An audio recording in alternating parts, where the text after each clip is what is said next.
शब्द हैं अपने पास, प्रार्थना और ध्यान। प्रार्थना का मतलब होता है कि आप अपनी बात ईश्वर से कहो, ये प्रार्थना है। और ध्यान में ईश्वर आपसे उसकी बात कहे। ध्यान का मतलब होता है ईश्वर को सुनना, प्रार्थना का मतलब होता है ईश्वर को सुनाना। तो यहां जिस ध्यान की बात कर रहे हैं उस ध्यान का अर्थ होता है, जो गायत्री में ध्यान का अर्थ है कि हम उस परम पिता परमात्मा की शरण में हैं, जो परम सत्य हैं। जो अर्थ इस श्लोक का निकलता है वही श्लोक गायत्री मंत्र का निकलता है। किसका ध्यान कर रहे हैं? तत्सवितुः, उस सविता का हम ध्यान कर रहे हैं जो वरेण्य है, श्रेष्ठ है। सविता का मतलब यहां सूर्य से नहीं लेना, सविता मतलब परम पिता परमात्मा, पर ब्रह्म, वो ही परम सत्य है। कल हमने चर्चा की है कि सत्य दो चार नहीं होते, एक ही होता है। एकम सत् विप्राः बहुधा वदन्ति, एकम सद एक है, लोग उसको अलग अलग नामों से जानते हैं बस। पानी एक है, लोग उसको अलग अलग नाम से जानते हैं, कोई जल कहता है, कोई नीर कहता है, कोई पानी कहता है। मराठी में क्या कहता है? पानी, पीणियाची पानी, पानी। कोई पानी कहता, कोई पानी कहता, कोई जल कहता, कोई नीर कहता, कोई वाटर कहता है। तो पानी तो एक है लेकिन लोग उसको अलग अलग नाम से जानते हैं, इतनी बात। तो सत्य तो एक ही है लेकिन लोग उसको अलग अलग नामों से जानते हैं, बस इतनी ही बात है। राम भी वही है, कृष्ण भी वही है, दुर्गा भी वही है, काली भी वही है, शिव भी वही है, गुरु भी वही है, बुद्ध भी वही है। सत्य एक ही है लेकिन लोग अलग अलग नाम से उसको पुकारते हैं। वही परम सत्य श्रीमद् भागवत का तत्व है।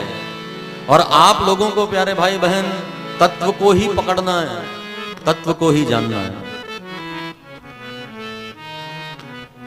तत्व को जानने वाला बुद्धिमान होता है।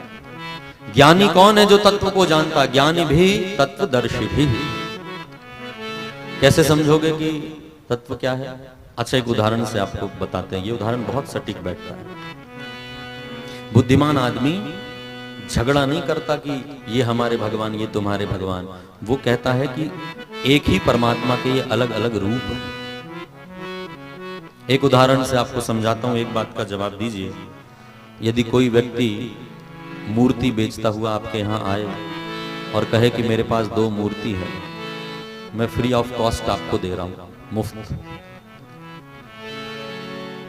एक मूर्ति राम की है, एक मूर्ति रावण की है, कौन सी लोगे? जोर से बोलिए।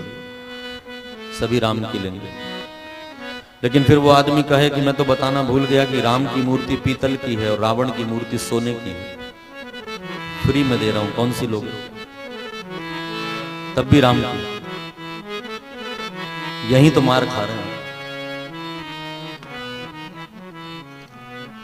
यही मार खा रहे हैं। मुझसे कोई पूछेगा तो मैं कहूंगा कि रावण की मूर्ति लूंगा, सोने की। क्यों?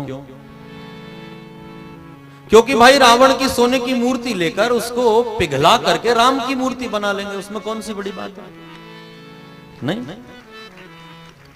तो जो तत्व को देखता है वो आकार नहीं देख रहा है, वो मूर्ति में सोना देख रहा है। सोना तत्व है, राम और रावण आकार है। सोने का हार, सोने का नेकलेस, सोने की अंगूठी, सोने के कान के, ये आकार हैं। तत्व क्या है?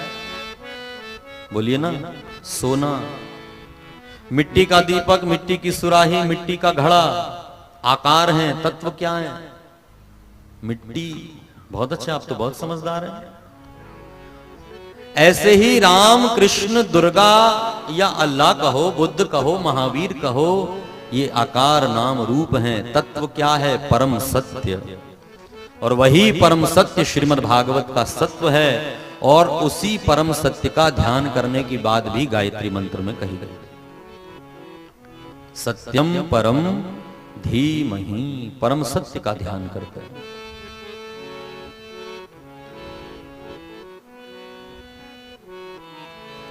परम सत्य ही परम धर्म है। सत्य से बढ़कर के इस जगत में कोई धर्म नहीं है।